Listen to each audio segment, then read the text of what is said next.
Bonjour à tous, ravi de vous retrouver à l'heure de Paris Direct. Nous sommes le lundi 3 juin, nous sommes ensemble jusqu'à 15 heures. Voici tout de suite le programme de cette journée. Nous allons revenir sur l'écrasante victoire de Claudia Sheinbaum. C'est donc une écrasante victoire que vient de remporter la candidate de la gauche mexicaine, Claudia Sheinbaum, rafle la mise. Voilà des mots et une promesse. Je vous promets de ne pas vous décevoir. Climatologue de formation, ancienne maire de Mexico, Claudia Sheinbaum est longtemps restée dans l'ombre du président actuel. Celle qui s'apprête à devenir la première présidente de l'histoire du pays connaît bien le terrain. Militante de la première heure, elle a gravi les échelons un à un. Son portrait tout de suite avec Olivier Fessol. Et en ce début de semaine, les discussions se poursuivent en vue d'obtenir une trêve dans la bande de Gaza. On va y revenir dans un instant avec Gauthier Rebinski. Washington qui presse désormais le Hamas d'accepter l'offre d'Israël.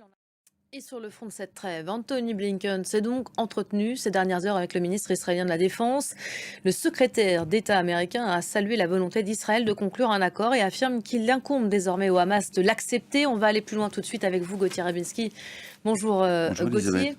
Quel est le pari de cette trêve qui est fait aujourd'hui? Le pari de cette trêve, c'est de faire en sorte que les deux protagonistes sortent de leur enfermement. Merci beaucoup Gauthier pour ce décryptage. Alors on s'apprête à marquer les 8 mois du 7 octobre, les 8 mois du début de cette guerre. On apercevait derrière vous les images de l'enclave palestinienne quasi totalement détruite, réduite en un champ de ruines. Nous entrons ce lundi aussi dans la dernière ligne droite avant les élections européennes. Dans 3 jours exactement, les premiers pays de l'UE seront appelés à se rendre aux urnes pour élire les eurodéputés. Les Français seront attendus dans l'isoloir le dernier jour, le dimanche 9 juin. Il reste donc encore au parti quelques jours pour convaincre. Les indécis sont encore très nombreux parmi les électeurs. On vous rappelle tout de suite les principaux enjeux de ce scrutin qui a lieu tous les 5 ans avec Julien Gall.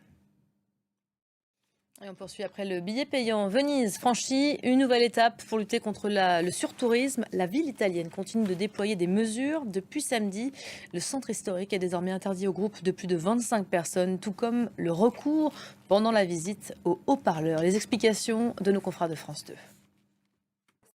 Et voilà pour l'essentiel de l'actualité en cette mi-journée.